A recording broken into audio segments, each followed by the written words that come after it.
Hai gengs, jadi di sini gue mau ngasih tahu ke kalian kalau musim panas di Swedia itu tuh hampir nggak ada malam. Nah, karena musim panas di Swedia itu mataharinya itu tuh lebih panjang nongolnya dibanding musim dingin. Jadi kebalikannya nih, kalau musim dingin malamnya itu lebih panjang dibanding siangnya.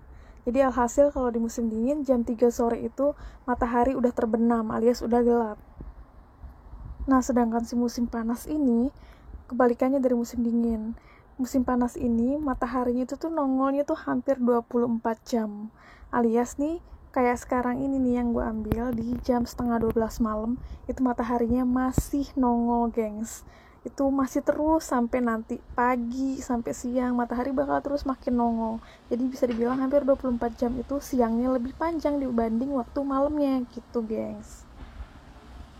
Jadi semoga video singkat ini bermanfaat, gengs.